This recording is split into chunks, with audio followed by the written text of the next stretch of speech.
Good morning, good afternoon, and good evening, folks. This is another Fairy Friday with Ruan D. Hayden, oath taken fairy traditionalist and witch. So last week was a major botch. It was very emotional, heated for me, and I could not give the video justice because I was just so appalled at what was going on.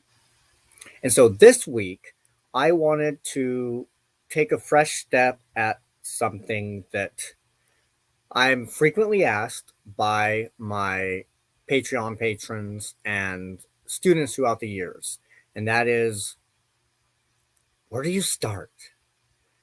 What is the first practice or exercise that I would recommend to any possible student or witch after my 30 plus years of being out of the broom closet witch? And so I think this is going to hit hard for a lot of people who are neurodivergent, like myself, who may have disassociation issues, because we are today talking about getting into our senses. We are talking about an exercise that sometimes is called the Serpent Walk. And unlike other spiritual practices, this seems to focus more on transcendental ideas, as in a pushing away from this physical world. And we even see it within the neo pagan movement. Um, a lot of visualization and stuff, and going into our heads and imagining using our mind's eye. And there's nothing wrong with that. Don't get me wrong. I'm not saying that there is not a vital need that is fulfilled through such actions. But what I am saying is that we can tend to forget our physical bodies in the process of spiritual attainment.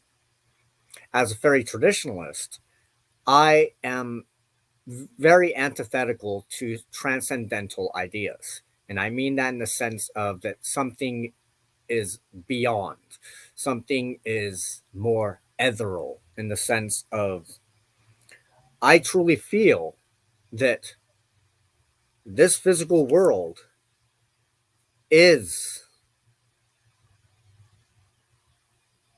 the only world. And I mean that not in the sense that most people would understand that. Most people would say that, well, then you must be an atheist because you only see what you see. You hear what you hear. You have your senses to take in um, external stimuli. How could this be the only realm there is?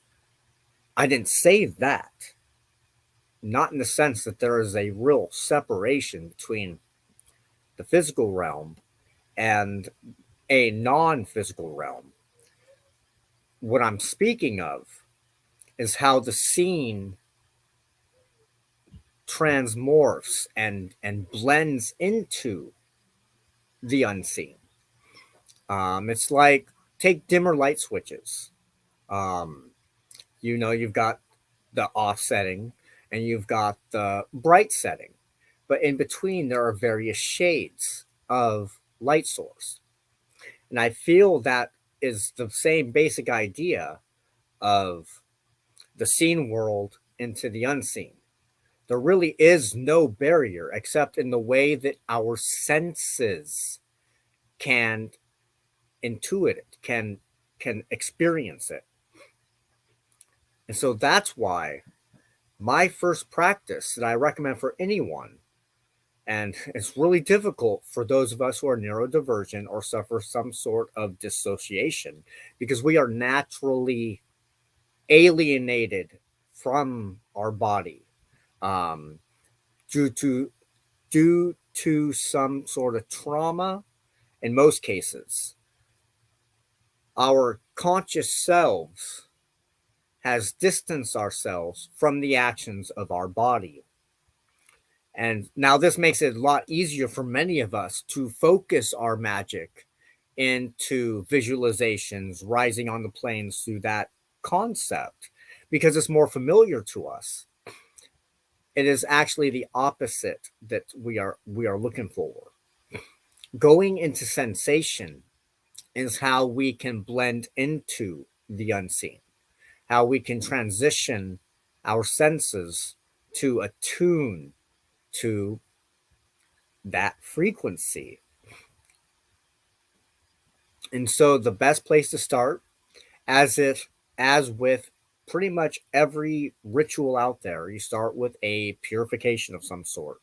I tend to use birch water um, for such things. One, because now that I'm back in Mount Vernon, I've got my ally, my birch ally, back here, and so I utilize, with respectful permission, of course, the um, the portions of this dryad, this birch tree, in many aspects of my ritual.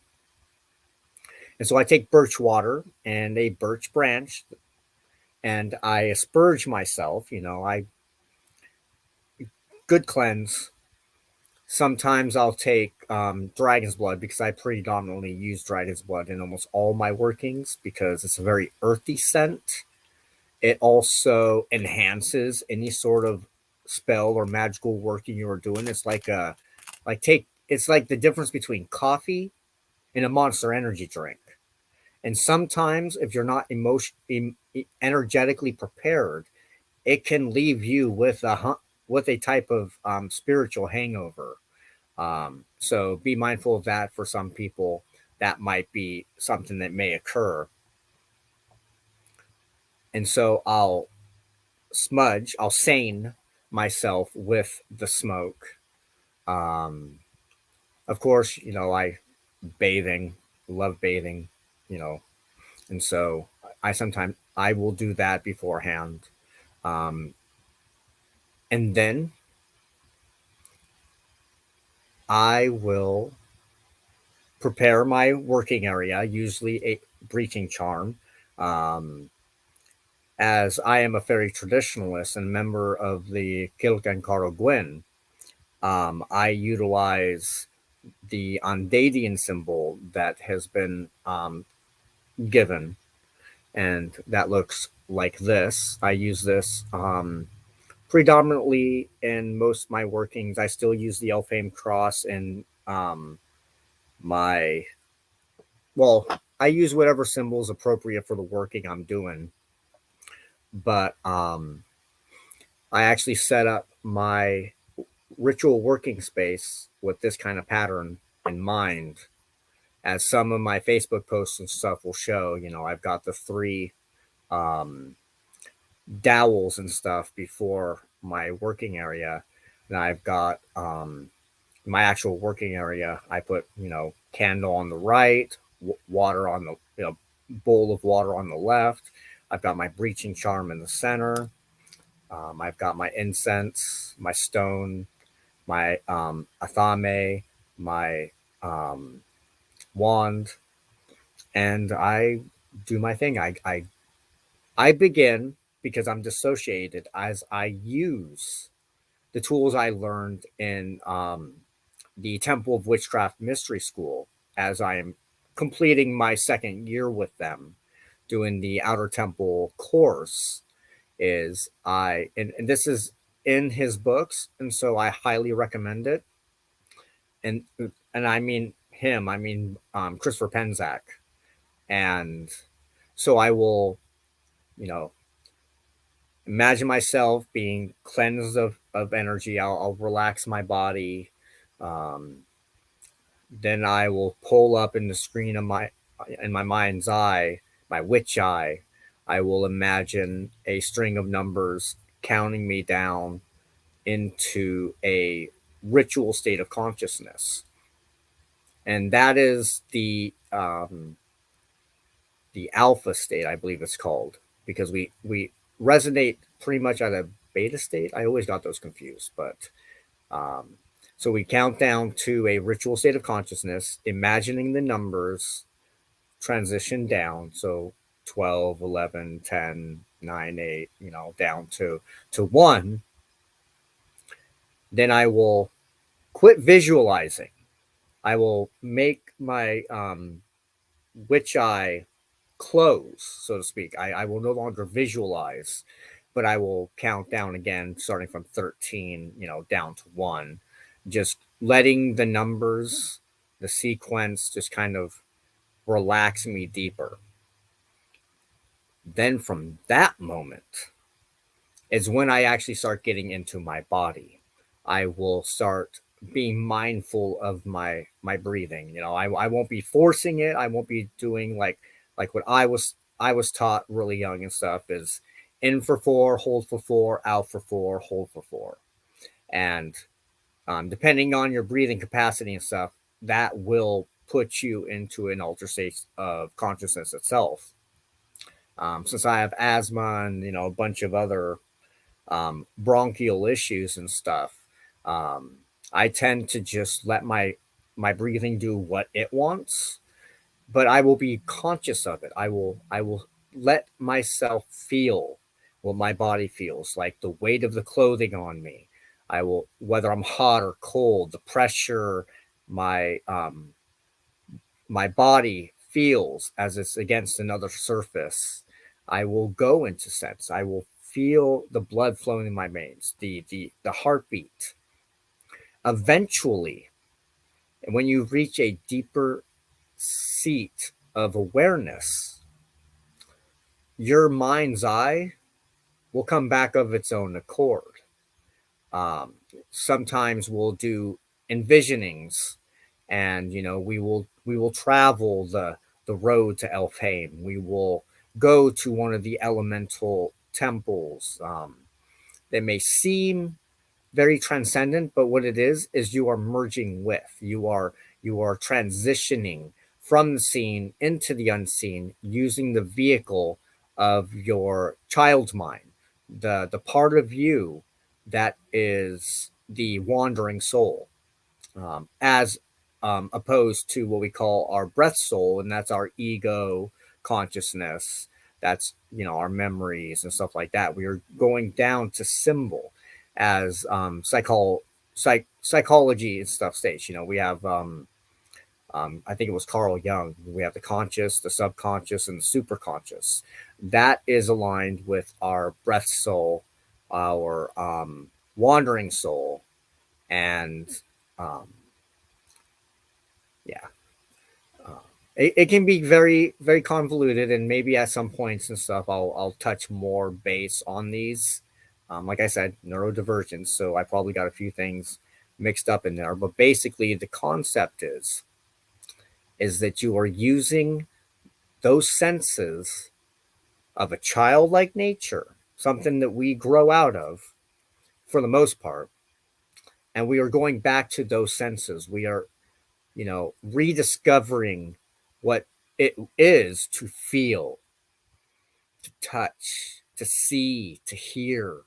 We are looking at this liminal area with new eyes. We are not even we are othering ourselves, um, and so it becomes a very visceral experience, very visceral.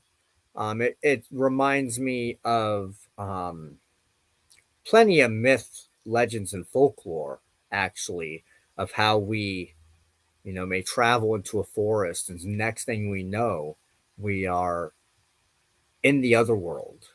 And it's very much the same concept. In a way, you are othering yourself to facilitate a greater transfer into the other world, like walking through a gateway. And in fact, as one of my assignments and stuff for the Temple of Witchcraft, I had to recount my favorite myth, my favorite story, and it's really hard. I focus predominantly on the Mabinogi, the Welsh tales of my ancestors and stuff. Really, really shaped my upbringing in the sense of where my cosmology is set personally. I have studied a bunch of other myths and legends stuff, as I'm sure any person who has felt the touch of otherness as compared to predominant societies. And I know in school we kind of touch upon in our history class, Greek myths, Roman myths, and stuff. And so you can kind of see the same kind of concepts within those stories as well. And so what we're doing, instead of seeking outside, we are seeking inside. Um, for the most part, within a lot of Brythonic culture, and I mean, when I mean Brythonic, I'm going back. I'm going back to what we do understand of the ancient myths and archaeological practices of my Brythonic ancestors. And so to them, we have three realms, three worlds, so to speak. And I personally feel that the third one that was added, the last one was the last one that was added in our modern understanding. We have the middle world, we have the underworld, and we have the upper world. Now, too many people put this as a hierarchical thing. My belief is that we have the seen world and the unseen world, and that there is no perceptual barrier between the two. The idea of the upper world um, has been too convoluted with the idea of some Elysian field or Valhalla, in the sense of some place to look forward to. And so I want to kind of step away from that unwise story that in death, that there's some special place where special people go to as compared to the rest. Now, I'm not saying that there is no metamorphical change. Um, we do have stories and stuff, that have proliferated. But for me,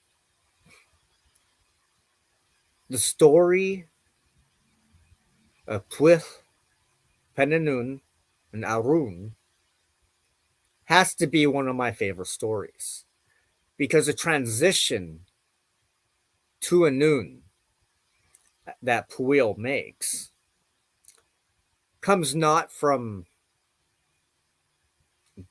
going anywhere really. He is traveling in the forest near his home. The forest near his home. He's in the middle world. He is in the physical world.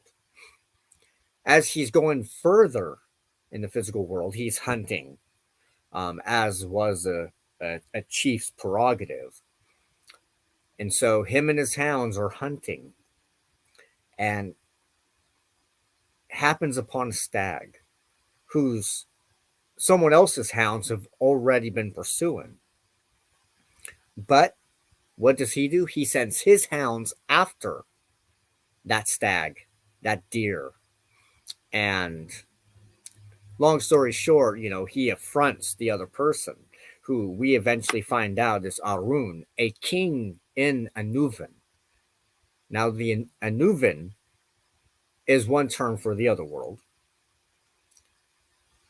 but most predominantly it's the unworld, the underworld, Andugnos.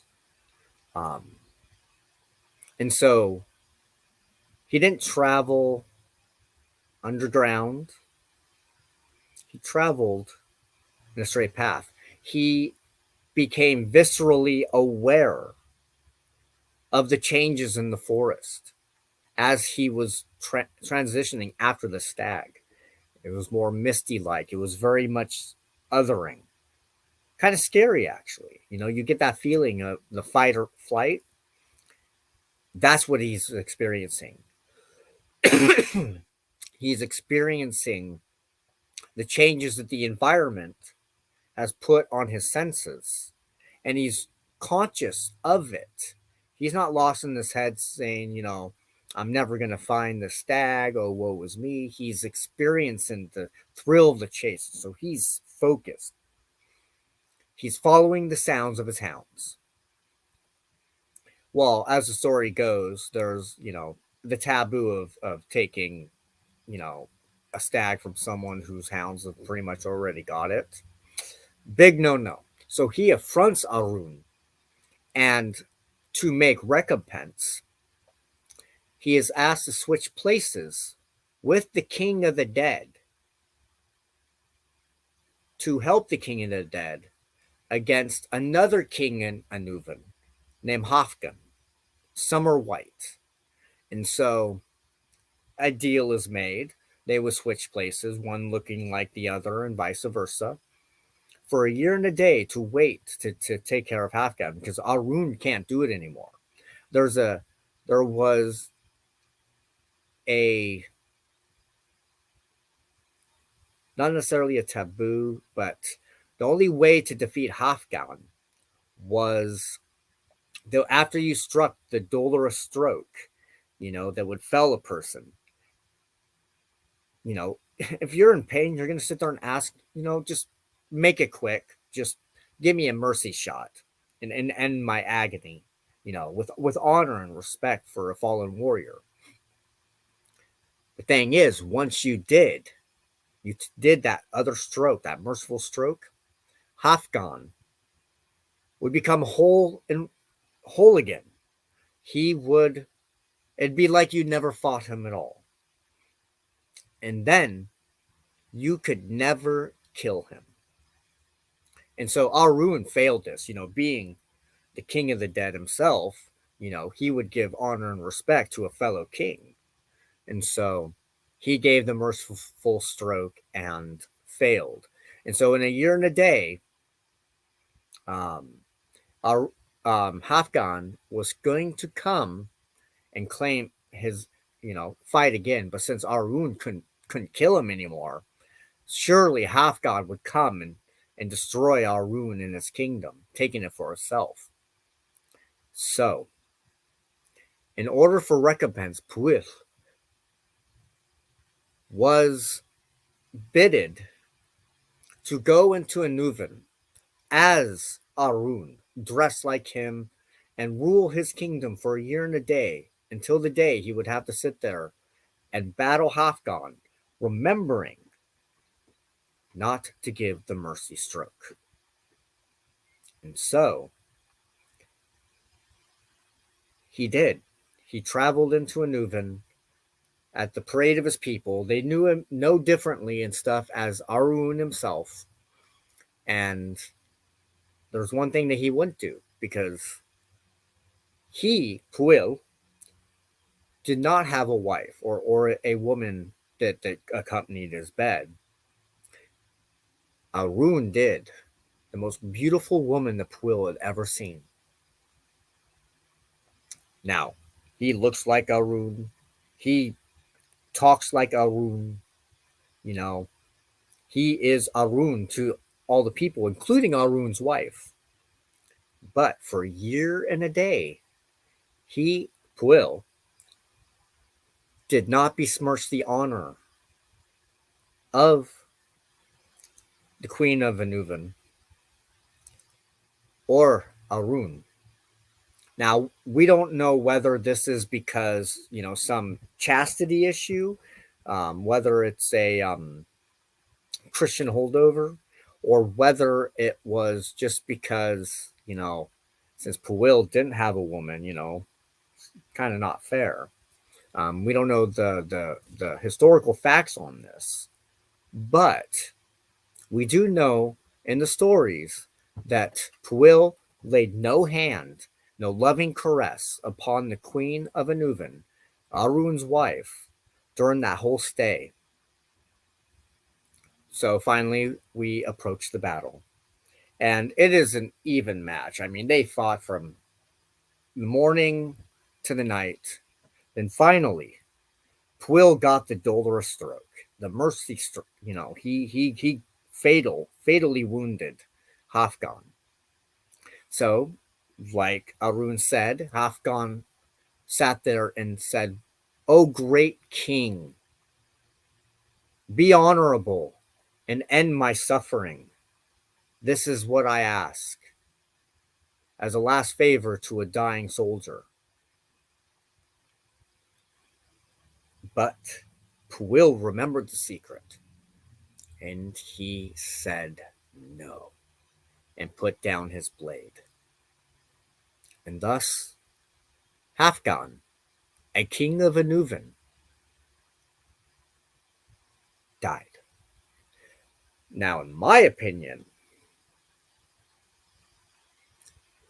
when you die in Anuvan, you are born in a bread, in the physical world. That them in the unseen, while we may not understand their livelihoods, we ourselves came from the unseen. And it is possible to all that it physically exists comes from Great Anuvan itself. And so I like to say that when an inhabitant of Anuvan dies, they are born here. And when we die here, we return to Anuvan. And an endless cycle repeats over and over again. And so, how important is it to go into sensation? We ourselves can live these stories through the same idea that our ancestors did. We don't have to necessarily sit here in a circle or in a ritual space and do this sensation exercise in some sort of meditative trance. We can do it anywhere, and that's what we also call going into sensation the serpent walk.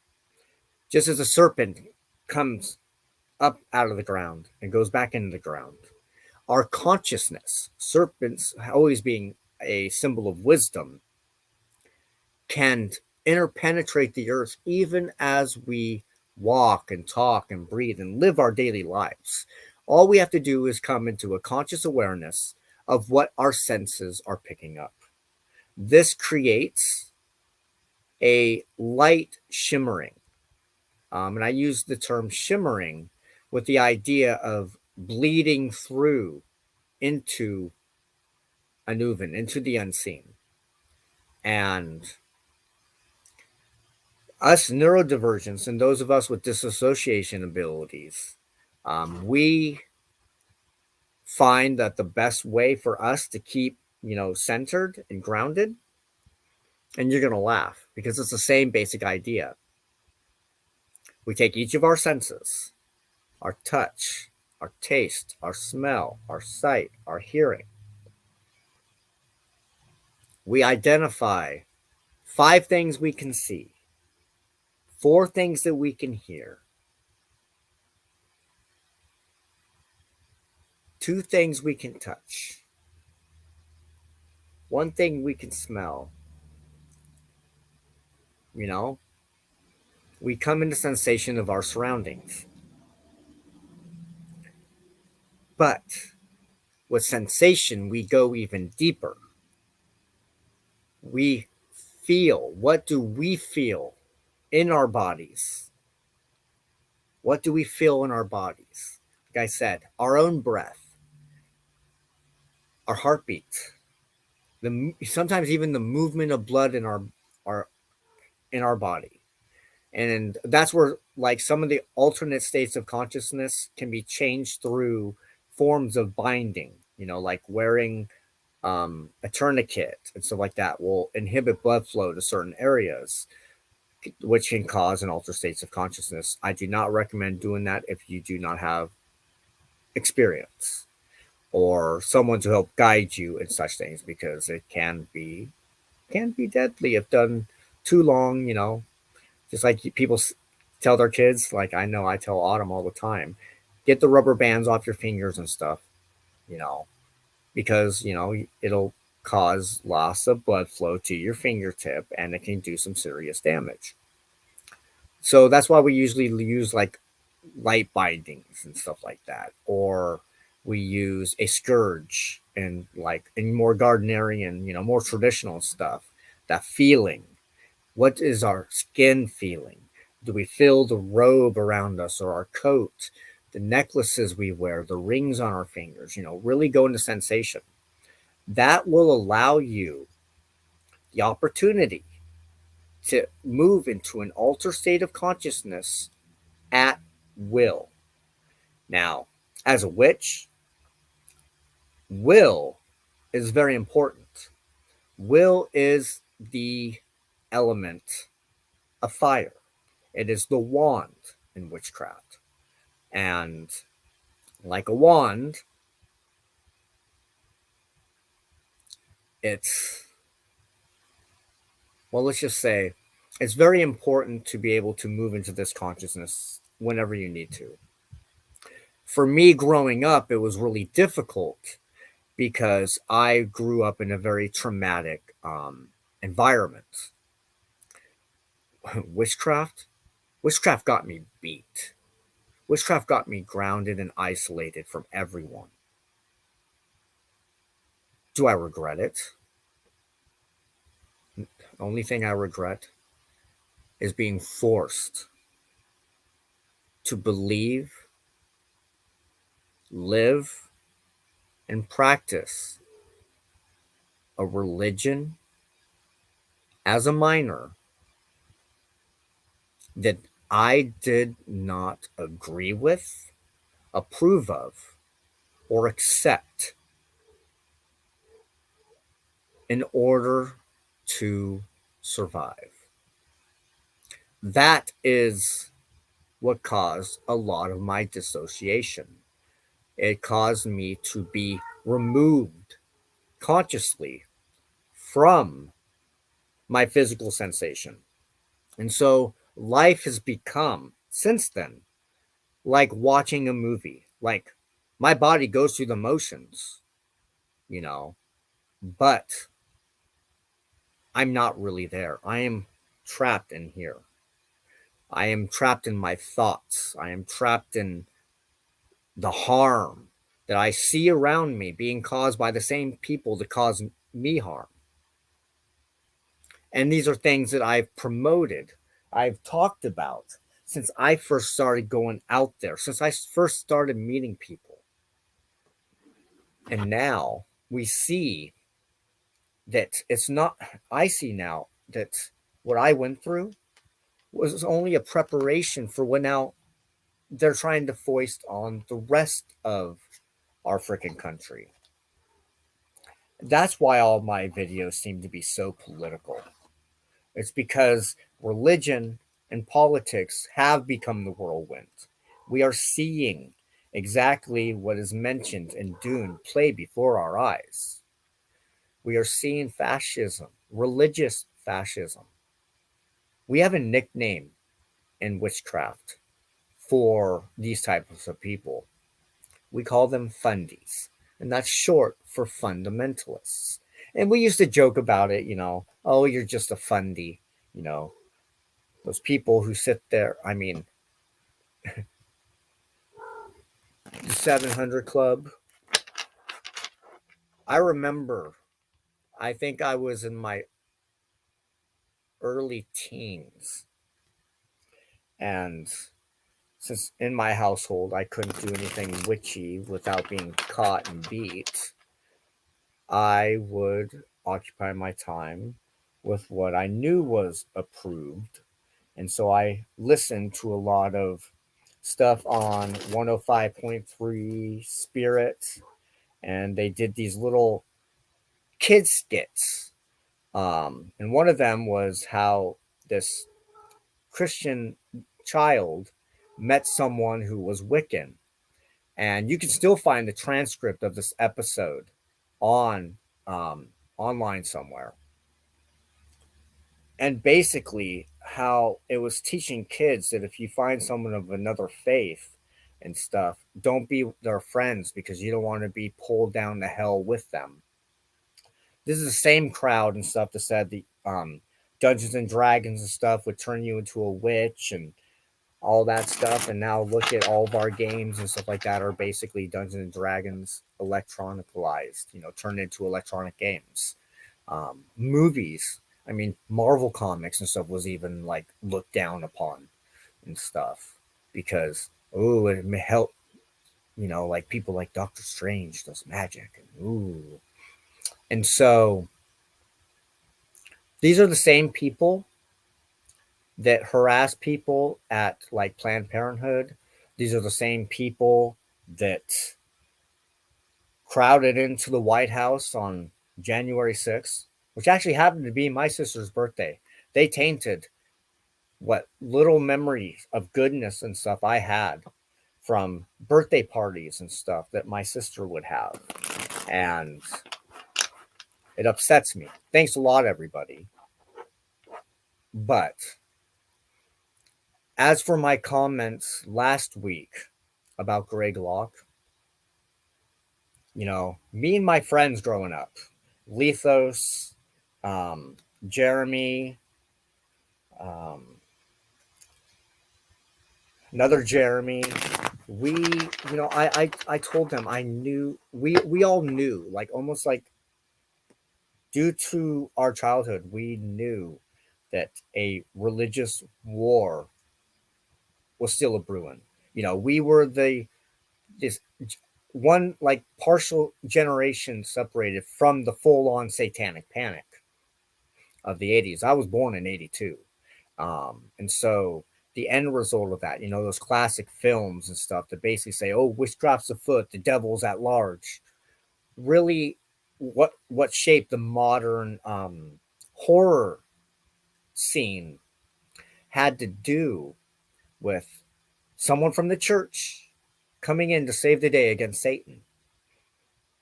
They brought in Ouija boards and voodoo and everything that was different than them, anything that was pagan. I mean, I think about Night of the Living Dead and Exorcist. Those things really shaped our upbringing. And so we knew when we each individually discovered our paths in paganism and that we aligned with these things, we knew that there was a type of war coming where it'll be fundamentalists against the rest of us.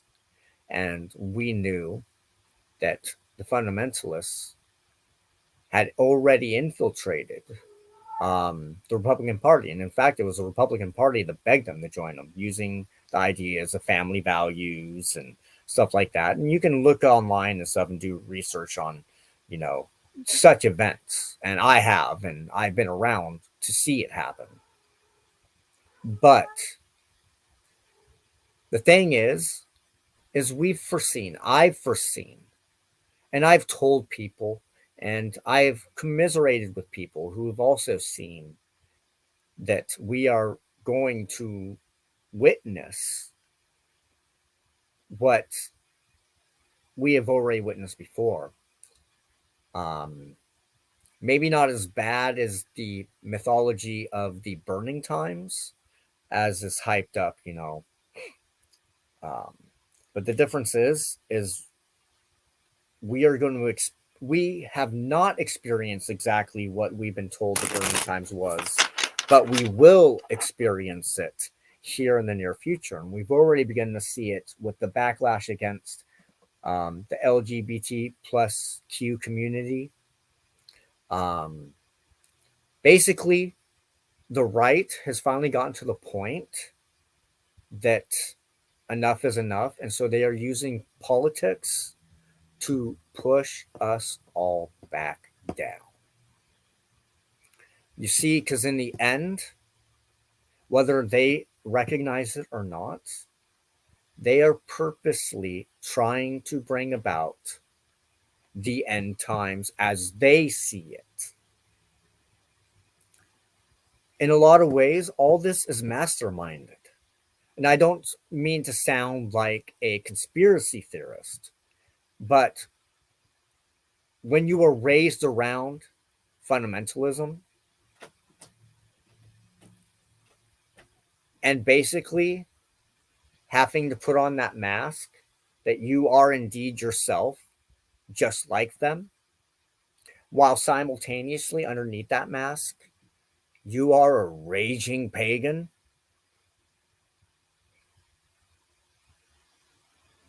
like I have,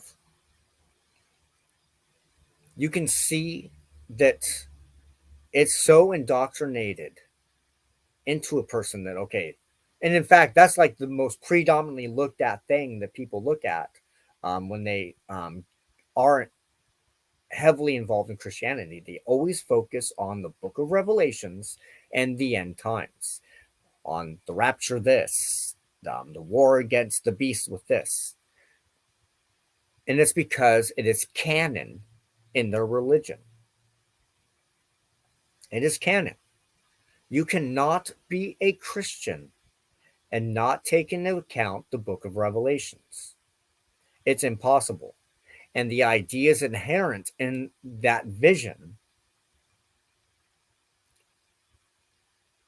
is at the core of Christian faith, irrespective of any concept of, well, that's the old covenant, we've got a new covenant, because they do bring in stuff like, homosexuality, witchcraft, and stuff, yada, yada, yada.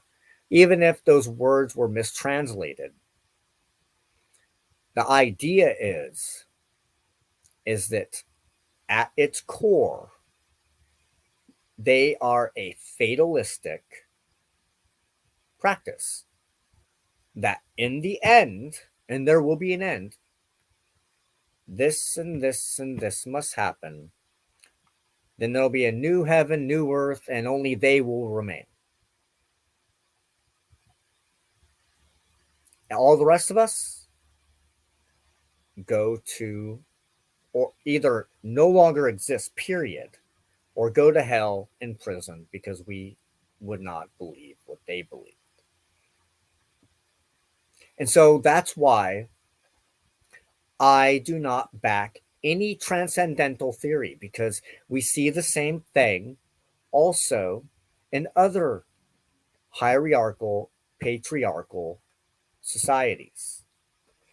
We look at the scriptures like the Bhagavad Gita, the Upanishads, and it's a very strong Indo-European cosmology. They look towards something that is other, that is outside of themselves, instead of immanent within our very selves. They've create such a swift defining connection between spirit and matter. And so when I do my work, it is very sensation based. I pull myself out of my head into my body and the sensations that I feel. And I do that before every breaching, before every petition or offering for myself, for my family, for my patrons, for my clients, and for even my friends that have said, "Hey, I'm really going through a tough time. Could you do something for me?" Like recently I had a coworker, um his mother passed on. Um she went through the same thing that my mother-in-law recently just got over. And so I did an offering and petition on his behalf towards the wandering soul. I I've been doing the 9 nights ritual on her behalf, on his behalf, um, so that a swift transversal into Anuvan can occur, and that some sort of peace can be obtained. And so I go into sensation. And it's really simple, but it's one of the most hardest things to do because of the type of society we live in, is that we have been taught to dissociate, that religion is dissociation, when in opposite, you've got to have a mind of a child. Even the Christians have that thing, um, to look at things like that through the eyes of a child, um, is to look at the rawness. If the sun is bright, it's bright. It hurts your eyes. Take off those sunglasses and really feel how much it freaking hurts. Feel that. Not intellectualize it, not push it away, but feel it. Lately, for us here in Washington and stuff, it's been cold. Like we've had snow um, twice this week, ice horribly the other day. Only lasted for a little bit, but it's been cold. And so I've been doing some, I guess you can say, Wim Hof movements and stuff in the sense of sensation, because I spend a good chunk of my time outside in a trailer that eventually will be pulled down, but it's the only thing with a cover that I have at this moment since my tent got destroyed um, through all that stuff. But but yeah, I'm feeling the sensation of ultimate cold, um, and really bringing it in. And so going into sensation, doing your serpent walk, just being mindful of your sensations as you go about your day will completely change your view on where mundane ends and sacredness begins. And so as a feature of fairy traditionalism, of the provenance tradition, um, is the sense that we are never dissociated from that which is around us, whether we can see it or whether we can't. It is all there. It is raw, it's visceral, it's here, it interacts with us in seen and unseen ways. And primarily, in my belief, it is a person. Every phenomenon, item, object, creature has personhood. Now, what is personhood? I don't know. Why don't you go into sensation and discover it out? Take a rock. Um, yeah, I'll even grab a rock right now. Ooh, which one should I grab? I've got so many stones now, I don't know what to do with myself. Ah, yes. This was a Valentine's Day gift from my beloved partner. Now, she had asked me what my favorite stone was. And now I used to read a book series called Sweep.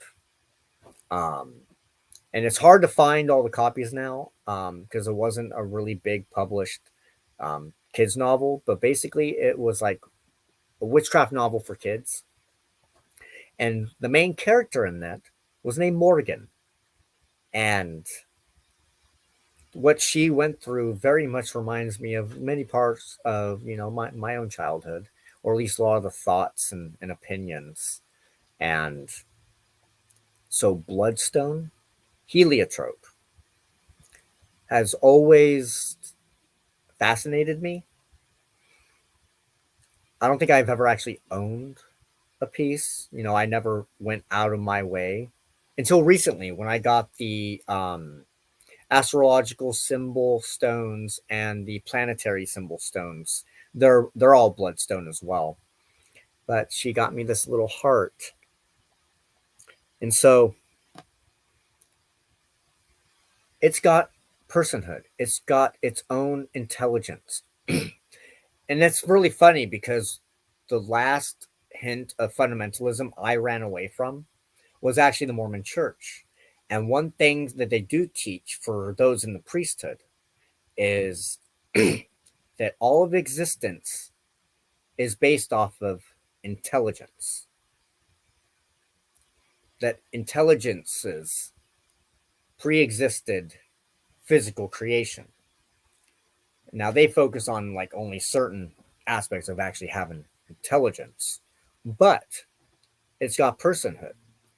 I can communicate with it as othered because it's not me, it is othered. And so recently I did a breaching, went into sensation, and using a dual method technique and stuff of um, swaying the stone's intelligence, personhood, to befriend me, to become my ally. And I also um, sent my unconscious self into the stone to feel what the stone would feel.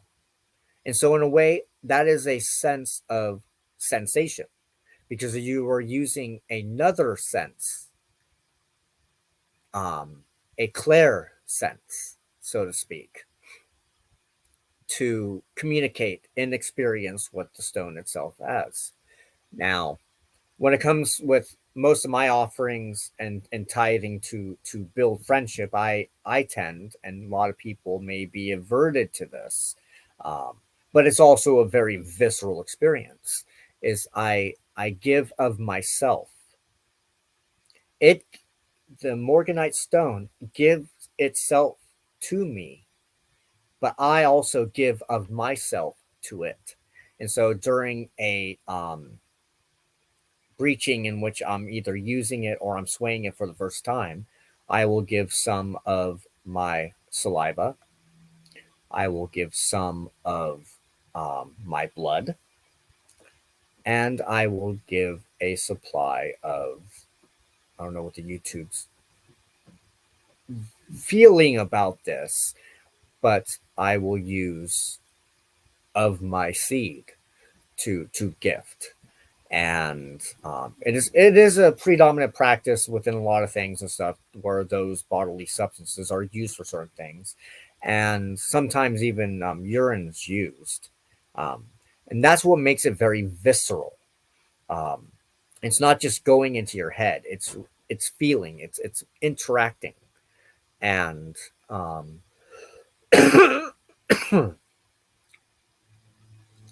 to access the liminal state, I recommend going into sensation.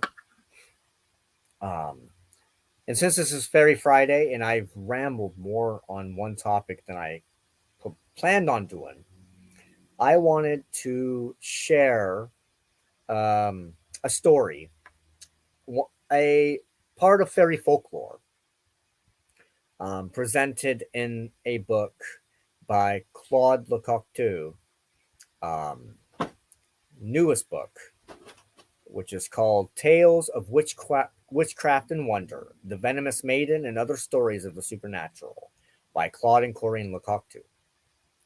And so, since I work with Gwynap Neath, um, and I'm working with mercurial energies right now, I wanted to share a small story.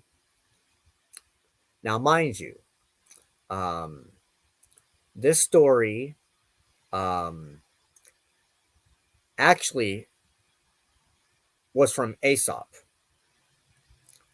It can be found as far as China and Japan, and was also used by La Fontaine for writing his story, The Woodchopper and Mercury. But gives us an idea of how to interact with the fairy and other intelligences, including other people. A carpenter was cutting wood by the side of a river so he could build a temple for the gods. While he was doing this, his axe fell into the water. He began to cry and asked the gods for their help. Mercury took pity on him and went to him. "Why are you sorrowing?" he asked him, and gave him a golden axe. "Is this yours?" "No," the man answered. Mercury showed him one made of silver. "Is this one yours?" "No."